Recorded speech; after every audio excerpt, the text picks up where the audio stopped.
So you're getting ready to start your streaming journey. You downloaded OBS Studio and you watched a basic tutorial, but everything feels bare bones now and you heard someone talk about plugins. Plugins are basically pieces of software that you can download and install onto OBS Studio to modify it to make it do more stuff. You can find all sorts of plugins out there, helping you really customize OBS Studio to do exactly what you want it to do. But today we're going to focus on plugins and other services that will get you ready to live stream as fast as possible. Make sure you check the links in the description and let's get started. All right, so the very first thing you want to install when you have OBS Studio is the StreamUp plugin installer. Now, this actually runs independent from OBS Studio and it helps you basically manage your plugins. It even recommends some plugins to be installed and it makes the whole process very, very simple. See, the whole thing with plugins is that they are created by members of the community. Everyone created their own plugin and they have their own install. So you would have to go page by page and install them manually. But the plugin installer makes it super easy. A couple clicks and you're done. As you can see, I have it installed right here. And there's a couple of preset selections of all the plugins that are available. Look at that.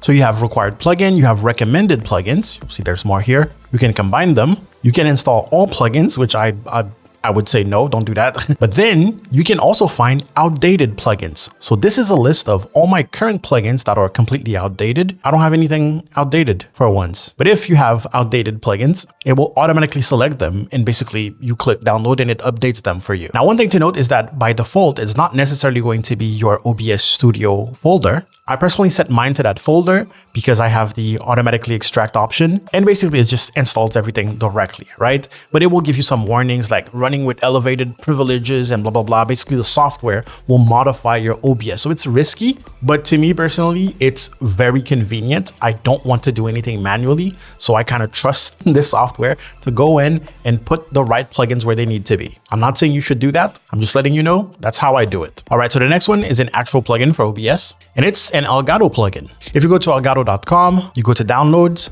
you should find something called Marketplace Connect for OBS. Just download it, install it, restart OBS. Then in OBS Studio, under Tools, you will find this little window. And what it does is it connects you to the Elgato Marketplace. Now, I already made a video about it, but basically this is one of the fastest ways for you to get like a full OBS setup going on because the overlay packs that you see here through that plugin that you just installed will literally put a scene collection into your OBS. It's probably going to ask you to pick your webcam and then boom, you're going to have a starting soon screen, an intermission screen, a be right back screen, a stream endings. And on top of that, they have some license stuff. So you get really, really cool overlays. In this video, for example, I show a 5-minute setup where in less than 5 minutes, you had a fully animated Doom overlay pack, basically installed into OBS. You don't have anything to do except choosing your webcam at first, and then you're ready to go. And it even comes with animated transitions, which is, pretty rare. Here you can see me showing that the chain is moving on the webcam border.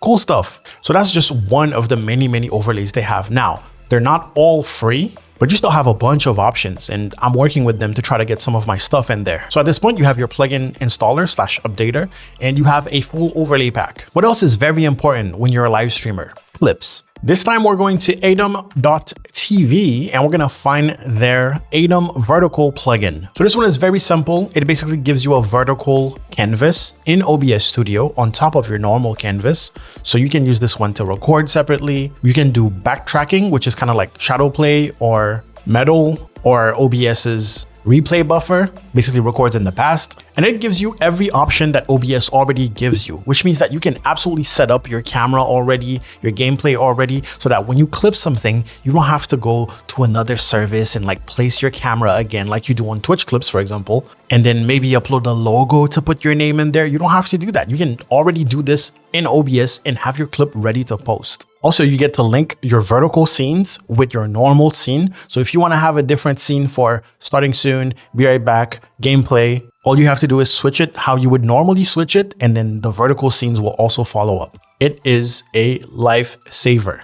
Even when I'm not streaming, I use this to record my vertical videos if I'm making TikTok exclusive videos, for example. Now, staying on Aitum.tv, they have another free plugin called Multistream, and it basically allows you to set up canvases to go to different outputs. So you can multi-stream, but you can also multi-stream portrait and landscape at the same time. However, I would say that if you're gonna get Aitum Vertical and you're gonna get Aitum Multistream, you might as well get the Aitum Stream Suite. This is basically an all-in-one plugin for OBS Studio that turns it into a multi-stream machine. So it doesn't just give you the canvas and then just gives you the outputs. It also gives you a combined chat. It also changes your layout to be more suitable for multi-streaming. It also gives you the info settings, basically changing the title and the game for all those platforms all at once or individually. So I would say that if you already have your OBS set up, you have your own custom stuff, and you want to dabble into multi-stream, maybe download the multi-stream plugin.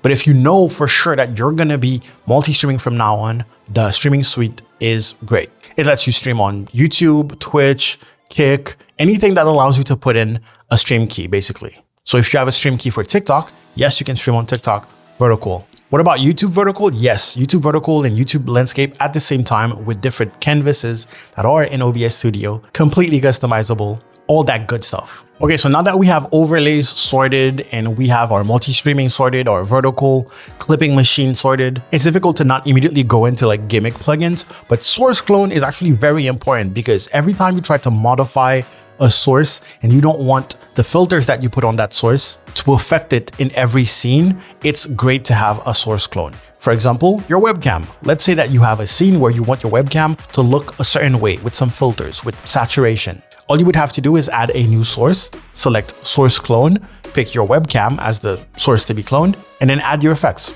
Your webcam will be untouched on the other scenes. Absolute lifesaver. It means that you don't have to create nested scenes and then work with groups and make your whole setup all complicated. None of that. Also, it can clone sources, but it can also clone whole scenes. So you can mimic a whole scene as a source. Now, a bit more on the creative side, we have advanced masks. And to me, this is one of the best plugins ever made for OBS Studio. Even if you don't want to do anything too fancy, right? You don't want to use OBS Studio like Photoshop, like I do.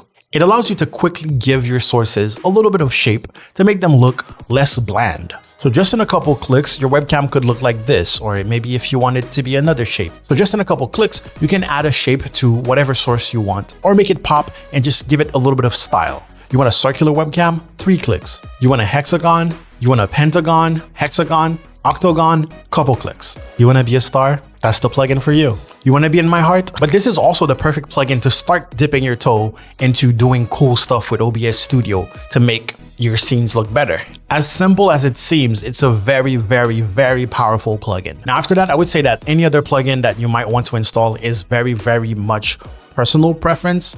So I'm going to link the website and you're going to go see for yourself if there's anything that sounds interesting. For example, composite blur is another very, very important one in my opinion, but maybe you don't have the need to blur any sources, right? Oh, wait, there's one that I actually want to tell you about, and it's the image reaction plugin. This one I use all the time when I don't feel like being on camera.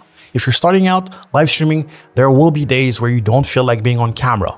All you have to do is slap 2 images into this plugin, and just like that, you can still make content without necessarily being on camera. No more feeling guilty because, oh, I didn't feel like being on camera, so I'm not gonna stream today. No, you're gonna stream today, except you're gonna look cuter that day, okay? Okay. I'm pretty sure I have a video for each and every single plugin that I mentioned today, so I'm going to link the videos in the description. That way, you'll have a full tutorial so you can really, really make up your mind if you actually want to use those plugins. Sometimes I just mention something in passing like that, and then people go download it, and then they ask me questions about it, and then I have to link them to a specific tutorial. But not this time. It is still January. I'm still trying to make videos for people who are beginning their streaming journey. I'm still bringing it back to the basics. So if there's anything you don't know how to do, you would like to see a video on, feel free to type it in the comment section below, and I'll see you next time.